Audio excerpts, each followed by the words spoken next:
Ләззат Асанова. Колбиннің қазақ жерін басқаруымен қарсы болып, желтоқсан оқиғасына қатысқандардың бірі. Оқиғадан соң 5-ші қабаттан секіріп, өз-өзіне қол жұмсаған. Мен секіргем жоқ. Ләззат? Иә, мен тек қазақты қазақ басқарғанын қаладым. Және өзіме қол жұмсағаным жоқ. Тәуелсіздік үшін, ұлт намысы үшін шықтым. Ал менің өліміме қатыстылар.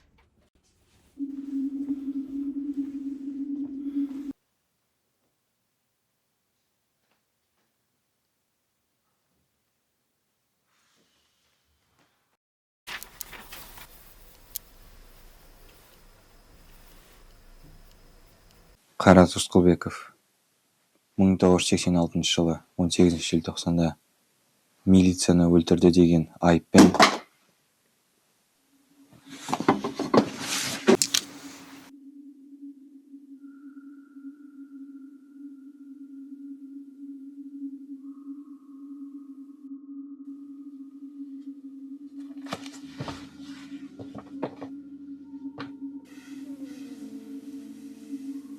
Мен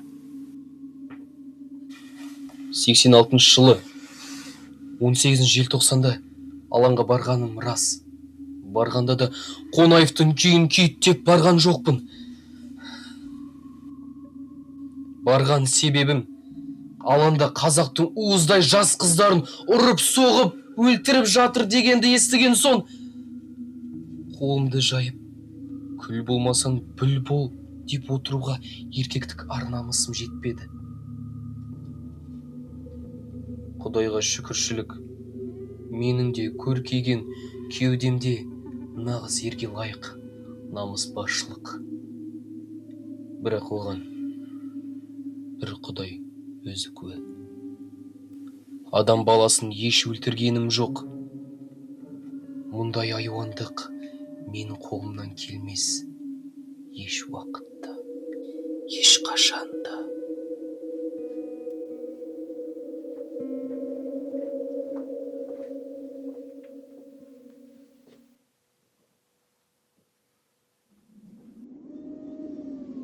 Күнәдан таза басым бар, 21-ден жасым бар, қасқалдақтай қаным бар, боз торғайдай жаным бар.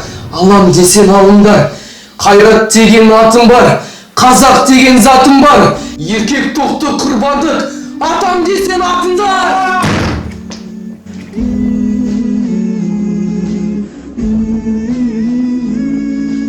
Ой еркіндік, құның немен өлшенді, сені көксейіп боздақтарың өлсөлді.